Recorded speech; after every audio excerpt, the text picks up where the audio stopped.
tarde, pessoal. Lucas Pérez aqui, passando para mais uma dica dentro do Log Life Academy. E hoje eu resolvi falar sobre o tema que algumas vezes as pessoas esquecem, porque parece muito simples, muito óbvio, mas não é. E é a validação de transporte de material em temperatura ambiente, tá? Todo mundo dá muita atenção para a validação de transporte de material refrigerado e congelado, porque você precisa de uma precisão ali de temperatura para conseguir fazer chegar dentro da temperatura correta. Mas algumas vezes os laboratórios negligenciam a validação de transporte da temperatura ambiente. Por quê? Porque pressupõe-se automaticamente que a temperatura ambiente ela é aquele material que não vai precisar de refrigeração nenhuma. Né? Como o próprio nome diz, ele vai em temperatura que está o ambiente em torno dele.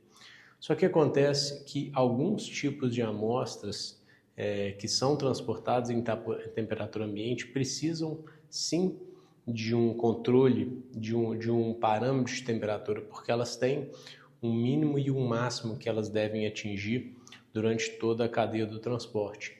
Então, o que a gente precisa ter em mente? A gente precisa ter em mente que não é simplesmente mandar o material sem nenhuma refrigeração e considerar que está ok.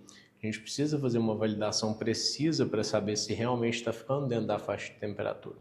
Para isso, procedimento normal de validação de transporte, definindo rota, definindo tamanho de caixa, quantidade estimada de material, registrar todo o processo, hora que saiu, hora que chegou, quantas amostras ou quantas embalagens secundárias foram, qual era o tamanho da caixa, temperatura de saída, temperatura de chegada, inserir, usar o data logger, que ele é perfeito para validação de transporte, você insere ele ali dentro, ele vai registrando a temperatura a cada 1 minuto, geralmente, e aí na outra ponta ele chega até o final, depois você consegue compilar esses dados em um Excel e criar um Excel da variação da temperatura ao longo do caminho, ver qual que foi o mínimo, qual que foi o máximo.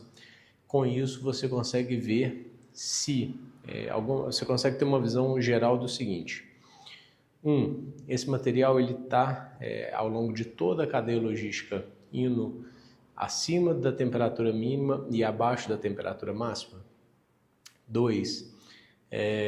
E aí com isso a gente consegue ter a seguinte visão: bom, ele está chegando acima da temperatura máxima.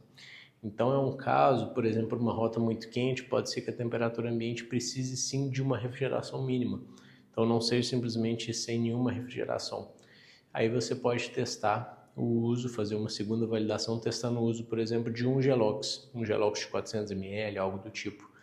E aí você envia esse material e vê, bom, ele chegou até o limite da temperatura. Tá? Então era por exemplo, 15 a 25, ficou sempre entre 15 e 25, não passou disso até a entrega. Não, ele chegou acima de 25. Bom, o que a gente pode fazer então? A gente tem duas opções. Uma, aumentar a quantidade de Gelox, tá? Qual que é o risco disso? Que você pode ver através da validação. Existe um risco de que em algum momento inicial, usar mais Gelox faça com que essa temperatura fique abaixo dos 15 do piso. Então eu preciso sempre ter o cuidado de olhar para o piso e para o teto. Né? Então, se eu colocar muita refrigeração, essa amostra pode ficar abaixo do piso e talvez até refrigerar demais e perder. Né? Então, uma segunda hipótese que acontece muito nas validações é de você, ao invés de aumentar o Gelox, você limitar a quantidade de amostras ou de secundárias por embalagem. Tá? Então você pode ver que quando você fez um teste com 15 embalagens secundárias de amostras, passou, mas quando você fez com 8 embalagens secundárias, ficou dentro do limite de 25 graus. Então, muitas vezes, a solução não está em colocar mais refrigeração, por ser um material que não pode refrigerar demais, mas sim limitar a quantidade máxima de embalagem por caixa. Né? E aí, se for o caso, você utiliza, ao invés de duas caixas, por exemplo, para o envio.